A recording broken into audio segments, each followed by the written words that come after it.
Good morning, everybody. I toast to you and all you do. Hope you're having a fantastic morning. Got a lot of crazy going on. Got a lot of things going on. I hope you're checking out the videos that we're making on the farm. I'm working on a new one this morning, trying to get some editing done. As you know, I don't like editing videos. And these new videos that we're doing are time-lapse, so I have to edit them. We're getting there. It's happening. Don't worry. We'll have that soon. The chicken coop was quite a project to take it down, but it's done. It's exciting. We're moving forward. Things are coming along. So soon we'll be planting the pumpkins that we have growing outside. And then we will have our gourds and pumpkins and just so much stuff going on. So, plus soap making and herb stuff and my other garden. And that doesn't even mention we have Letha coming up, the summer solstice, midsummer, depending on where you are or what you're celebrating or what path that you follow. The summer solstice is on June 21st or 22nd, well, between the 20th and the 23rd. This year it is on the 21st, and it is the longest day of the year, so this is a solar holiday, and today I want to talk about that holiday. So, the summer solstice, also called Letha, midsummer. There's a lot of different myths and traditions. We'll get into those a little bit later, depending on how long this video takes. I don't want it to be super long. We'll see. You know me. So, this is when the sun reaches its zenith in the sky. So, this is the highest point that it reaches in the sky. As we've talked about before with the solar transition that you see through the sky. So now it is all the way at its peak. It is as far north, I guess, for us as we will see it. And then it'll start coming back the other way. So, let's see. In the southern, so here obviously in the northern hemisphere, this is June. In the southern hemisphere, they're about to come up on the winter solstice. So it's the opposite side of the spectrum, but either way, this is a big solar holiday. And let's see. So the term Letha, or midsummer in English, is derived from the Anglo-Saxon calendar, with the summer month beginning. So they would have started summer back on high spring. That would have been the first day of summer for them. This is where a lot of the confusion comes in all of the naming. Depending on where you were on the earth, or your ancestors were, or your path, the people who you follow were on their path, depending on where you were throughout your latitude, I think. Oh, my husband's going to give me crap. Anyways, up and down from the equator. Depending on where you were, depended on how long your seasons were, how long you had daylight.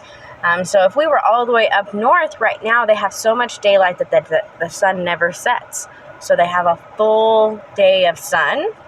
And whereas on the winter solstice, they have a full night where the sun never rises.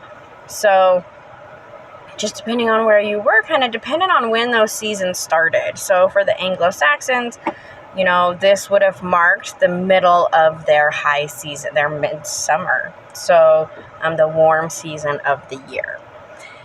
So that's why we get midsummer on the summer solstice holiday. So let's see, this day also celebrates the god. So this is when the god is the most potent. So, anyways, hi again. So, we're celebrating the god at this time. His energy is at its most potent. The Oak King is ruling at this time, and this is when his energy is just so strong. The Green Man, whatever energy, masculine, fatherly energy that you call to, this is when his energy is the strongest. So it is tradition to celebrate him on this day, to stay up all night, to light a big fire, to encourage that energy, and to really honor that solar masculine energy. The energy at this time is ripening, it is working, it is growing, it is fertile, it is fruitful, it is doing all of these great things, and it is productive. It is move, move, move, go, go, go. So you probably feel that in your day-to-day life, like, oh, I need to do something, I can do this, let's go, go, go. At least that's what I'm feeling. So the magic at this time is really, really strong. Again, we have a lot of potent energy flowing. And so you can tap into that energy, this manifesting energy, growing energy, all of those kind of things really can help to manifest that energy in your life. So if there's something that you're looking for, there's something that you really want to work hard for and you want to achieve that, like this is the time to do that kind of magic. It is also a time when we celebrate love and fertility. June is a big month for weddings, and that's just not just because it's nice outside, but also the energy is of that. This is when the goddess and the god in their cycle get married and commit their love. They say, we have consummated our love, there is a child growing, and now it is time for us to commit to each other and to join in holy matrimony, I guess. So Hera is celebrated at this time, and you see a lot of people getting married. In Finnish folk magic, this was a very powerful night, especially with love. It was common for young maidens to pick 7 different flowers and place them under her pillow, and then she would have dreams of her future husband. So if you're looking to do a little bit of that, you could go out and find 7 flowers and just put them under your pillow. This is also a time when 2 birch trees next to each other would be a veil through the door, and you could walk through the 2 birch trees, symbolically entering into something new. So you could have done this with your spouse that you're getting married to, with your new coven, with whatever you're doing, and entering into this new space. Let's see. So altar decorations and things that you could have out and around the house are going to be like oak leaves, fresh berries, mistletoe, herbs and stuff that we're collecting fresh because it's that time again. You can go out and start collecting sage, berries, flowers. I've got strawberries blooming. There's a lot of things right now that are just coming out into their full bloom. So you can go out and collect them and add them to your altar. Lots of different plants, because again, this is a time when we are coming together. Sorry, I'm working on the correspondence sheet, and so my brain just ran to that, and I'm like, oh, I need to get that finished so that it is up and ready for people. Hopefully, fingers crossed, I can get that done. Things are just so crazy. I mean, as you see, I'm making the video in my car right now. We are at dance class, got a lot going on. I was like, oh, I'm going to use this time. So anyways, let's keep going. Colors. The colors of this holiday are of the sun. Yellow, orange, gold, bright colors. Lush green, bright blue. Those colors that remind you of summer. We're celebrating this height of energy, this warmth of the summer sun, the long days, all of that, anything that reminisces you back to your childhood of enjoying that summer sun. That's going to be the great energy adding elements to right now. So to your altars, to your magic, to whatever you're doing, to your holiday celebrations. This is a great time to throw a feast and include those fresh herbs that you're collecting. We also at this time call on water to neutralize that hot sun. So you'll see a lot of traditions where they really brought in the water to bring in balance, and so you're seeking that balance as the sun is super hot. We're also bringing in that feminine aspects with the water and love and nurturing and the other half of that scorching hot sun. Let's see. Honey is a big thing on this. The mead moon, the honeymoon is coming up in some traditions. But this is when the bees are finally making honey again, fresh honey. And it's no longer like damaging to the bees to go and take their honey. So, during the wintertime in the early spring, you want to let them have their honey so that they can survive. That's their food.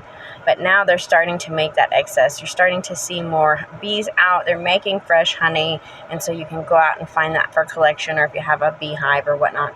But we also honor the bee at this time.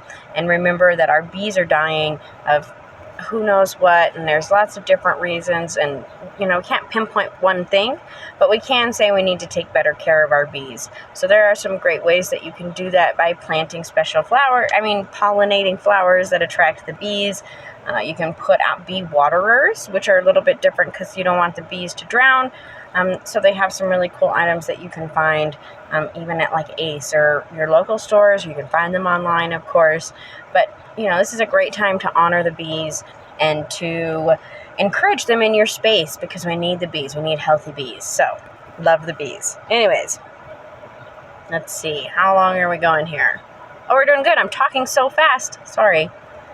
Maybe turn the video onto a slower speed, and then I will talk at normal rates. I'm just crazy energetic trying to get a lot of stuff done, so it's coming out really fast. Anyways, let's talk about myths and traditions from around the world. I got a little bit of time left. So,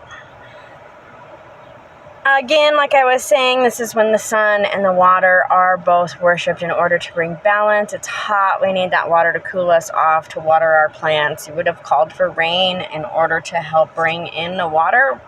You think about our ancestors didn't have a hose or a faucet that they could just hook up. If you needed to water, you would have had to make canals or ditches or some kind of rainwater collection, or just prayed for rain all the time. You would have had to find ways to, solutions around that. So water was really important. It's still really important, but it was honored at this time. And we honor the sun. And so you'll see a lot of celebrations that happen next to lakes or oceans,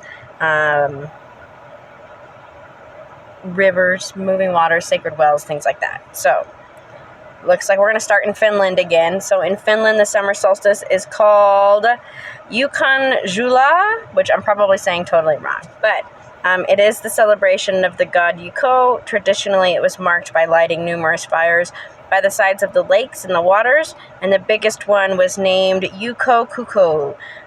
He is a thunder god and a rain god. So they would have lit all of these, fires in order to make big smoke clouds so that they would have honored him and called on him to bring them rain, because he is the one who brought the rain.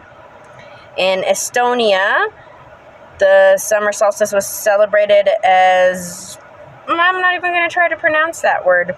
It starts with J. It's spelled Jaaniohtu.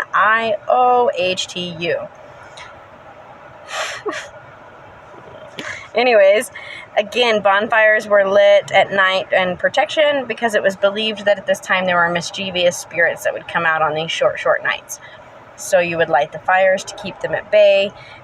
They were also lit for celebrating around. There was feasting and drinking and singing and all of that kind of stuff. It was believed that if you did not light the bonfires at this time, that it was most likely that your home would be destroyed throughout the year. So it was really important to light a fire. It was also tradition to celebrate by lighting all of the old fishing boats on fire and, letting them set sail and kind of letting them go. Estonia is an island around Italy. So they would release the old fishing boats and start fresh. So then in Latvia, this was known as Johnny Day, and it is still a national holiday. It is celebrated by drinking, eating, and making praži, a crescent-shaped pastry dish. You would make it with cheese, which is an herb cheese with like a fresh goat cheese. Women would wear wreaths of flowers on their head, and men with oak leaves.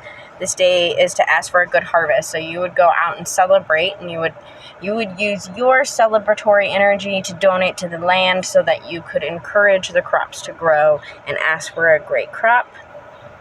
And you see this a lot throughout all of the celebrations, because this is the height of summer. We are asking, please, please, please, please, bring us good crops. We need rain, we need good sun, we need warm days. We need all of these things so that we can have a good crop. In Gaul, the summer solstice was called the Feast of Epona. Epona was a horse goddess, a fertility goddess. There were altars set up in the horse barns to celebrate her. And apples were celebrated, like they would eat apples, and horses would be given apples and things of that nature.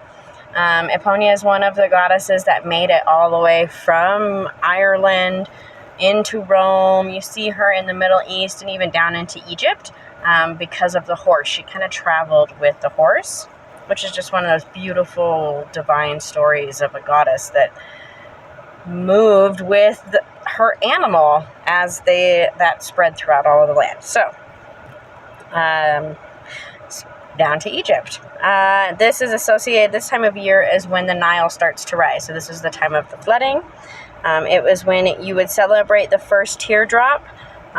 This is the great love story in Egypt. So the first teardrop is Isis's tears after her husband has been sacrificed and cut into pieces and spread all over. She cries until the Nile rises, which brings on the water that is needed for all of their crops. So this was one of those, if Osiris wasn't sacrificed by his brother and she didn't weep, there wouldn't be the rising of the water, and this cycle of life where Osiris is then reborn and the water recedes and then we have life and all of that stuff wouldn't go around. So it's just one of those, the beauty in death is that death brings new life. So we always have to remember that. In ancient China, the summer solstice was a time to honor divine femininity, which is yin. This is the heat of the summer is arriving and the power of yang is so strong. So in order to maintain balance, the people would have celebrated yin to bring that about in their world, to cool off their hot days and make the change and bring that energy. And so they would have called on yin, and they would have done all of the yin things to balance out the yang. So again, that water and that fire, that bringing balance in this time is kind of universal. In ancient Rome, this was a day sacred to Juno, and women and marriage and childbirth, and it was a popular time for weddings, like I was saying. It was also a time when Vesta was honored as the maiden goddess of summer and fire and all of that. And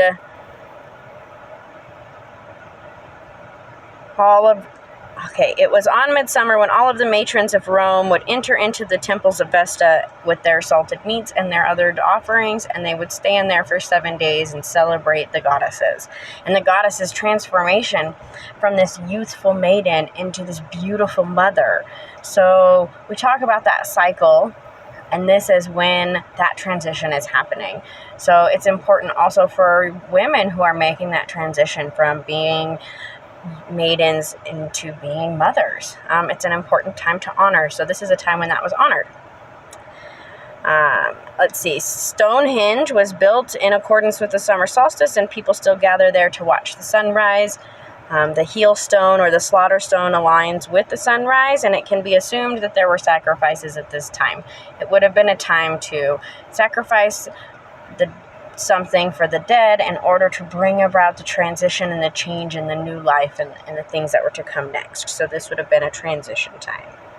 In the myth of the holly and the oak king, this is when the oak king is at the height of his power, and he is sharing his abundance and his lessons of wisdom and hard work with all of the people. So oak trees are honored at this time. They were seen as really ways of blessing. So you would have put oak leaves above your doors. You would have worn crowns of oak, and just different things. And the Druids would have been the one collecting the oak. So in England, rural villagers would have also set fires to keep evil at bay. Again, because the nights were so short, there was a lot of belief that during these short nights that the evil powers were like, "Phew, I'm coming out." And same thing in Welsh traditions is that they would have lit big bales of hay on fire, and then they would have actually rolled those down the hill into the water as like a soothe this hot sun and bring about the rain. So, let's see then, if we go to the other side of the earth, even though right now, yes, they're celebrating the winter solstice, in December when they celebrate the summer solstice, in Peru, the Inca would have built their temples in alignment with the sunrise.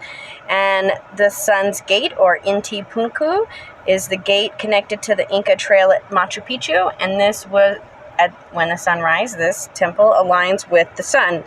Again, there are windows that you can see the sun coming through on certain days. There's a hitching stone, and on this day it casts the shortest shadow. So one of the amazing things about this hitching stone is that it's carved in such a way that it does cast no shadow on this day. So it's pretty amazing.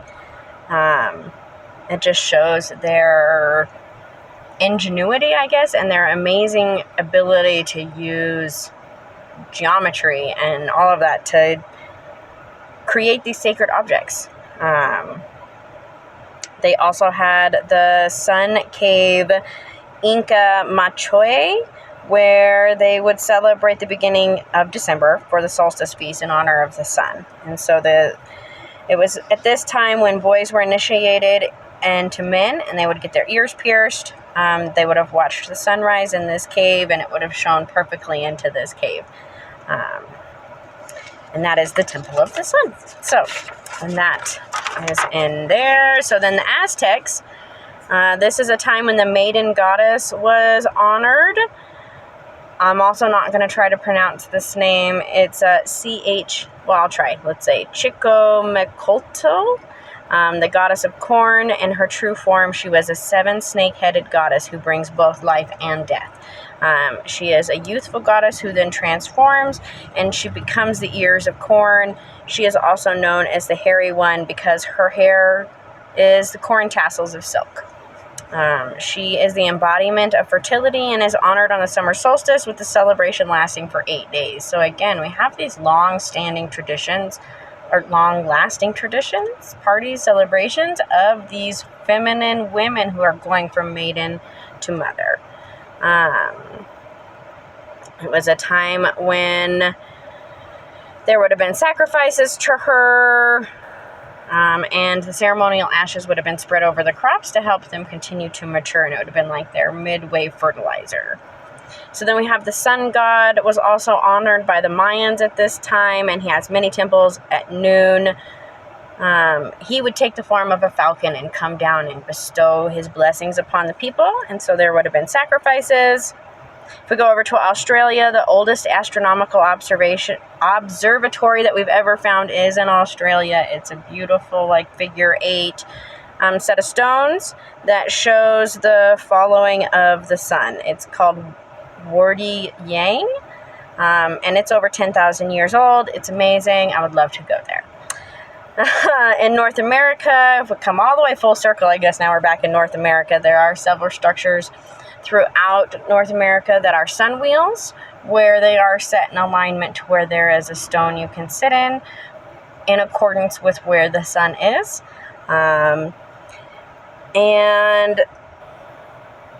let's see, in New Mexico, the Fajada Butte is one of 3 slabs in a spiral pictograph that marks the shadow of the sun throughout the year. It was created by the Pueblo Indians.